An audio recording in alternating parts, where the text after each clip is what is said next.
Meu nome é Karine Ferreira, sou ginecologista de crianças e adolescentes, vinculada ao ambulatório Janela da Escuta, do Núcleo de Saúde do Adolescente do Hospital das Clínicas da UFMG. Hoje nós vamos conversar sobre saúde sexual e reprodutiva na adolescência. Quando a gente fala em saúde sexual e reprodutiva, uma das primeiras coisas que vem à mente é contracepção e gravidez na adolescência. Então, vocês se recordam, na aula anterior a gente falou um pouquinho sobre um estudo realizado no Brasil, que a gente entrevistou 75 mil adolescentes em escolas. E aí a gente avaliou vários aspectos do comportamento sexual, como o uso de métodos contraceptivos. E o que a gente viu? 82% dos adolescentes de 12 a 17 anos, os sexualmente ativos, relataram que usaram o método contraceptivo na última relação sexual, principalmente aqueles de 17 anos e da região sul.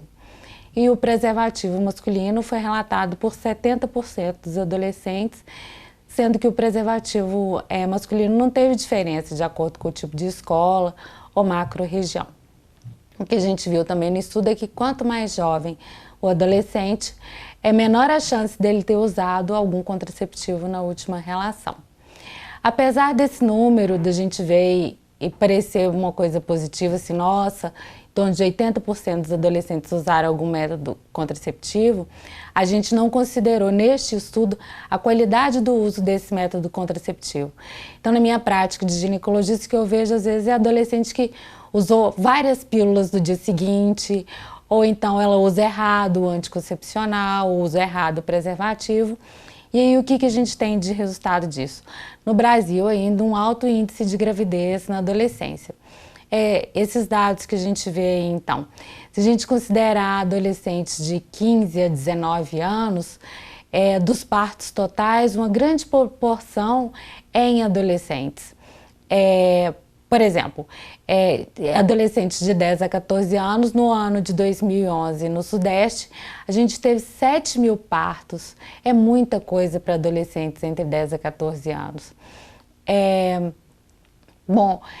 Mas apesar disso, a gente tem visto assim, uma redução na gravidez na adolescência. Só que no grupo de adolescentes entre 10 e 15 anos, não tem havido essa redução. Então a gente precisa trabalhar com essas meninas.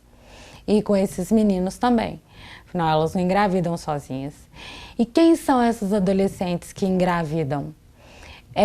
Outro estudo grande realizado no Brasil inteiro, chama Nascer no Brasil, entrevistou então adolescentes e mulheres grávidas ou pós-parto e viu que a maioria das que engravidavam eram pobres, com escolaridade inferior ao esperado, e apenas 11,8% trabalhavam.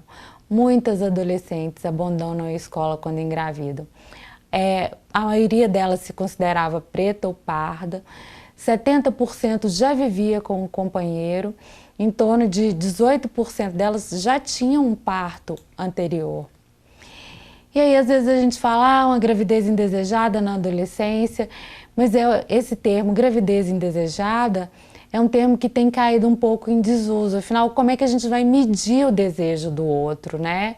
Muitas vezes um desejo até inconsciente. E muitas adolescentes, elas planejam sim a gravidez, mesmo estando nessa faixa etária que não seria a mais saudável ou a melhor para o desenvolvimento psíquico e social dela. Então a gente tem optado por falar uma gravidez inoportuna. O que o Nascer no Brasil mostrou? Que 2/3 das adolescentes falaram que não queriam a gravidez.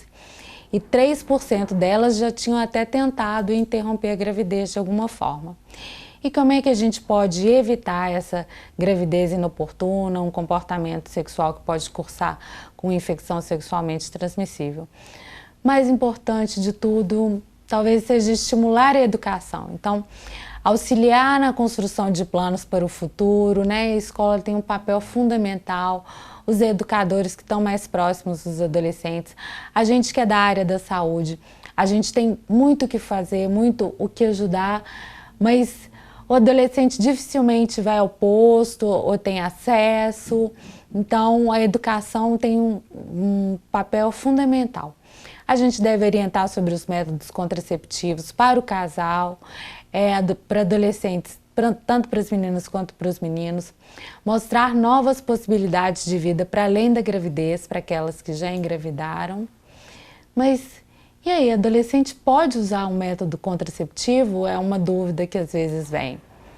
Então, o que a Organização Mundial de Saúde fala para a gente? Que a idade isolada não é razão para a gente negar qualquer método reversível de contracepção adolescente.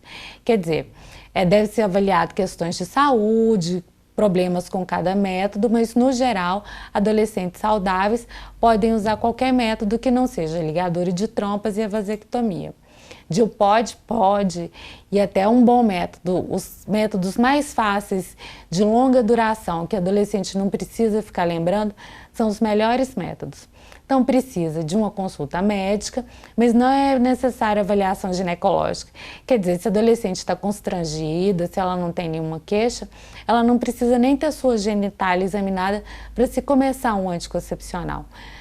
Adolescentes saudáveis, eles não precisam fazer exames laboratoriais de sangue antes de começar o anticoncepcional. Podem usar qualquer método, como eu já havia falado. E super importante, que às vezes o adolescente deixa de ir à unidade de saúde por causa disso, assim, não sabe que tem direito a segredo médico na consulta. E tem o direito de serem atendidos sozinhos, sim, tá? Isso está amparado tanto pelo Estatuto da Criança e do Adolescente, Código de Ética Médica. E aí, então, o que a gente tem que fazer, conversar muito sobre vida e ter, claro, um jogo de cintura para realizar, junto com o adolescente, uma contracepção segura. Muito obrigada, então. Está o meu contato, para caso de dúvidas, críticas, sugestões, estou à disposição. Até mais.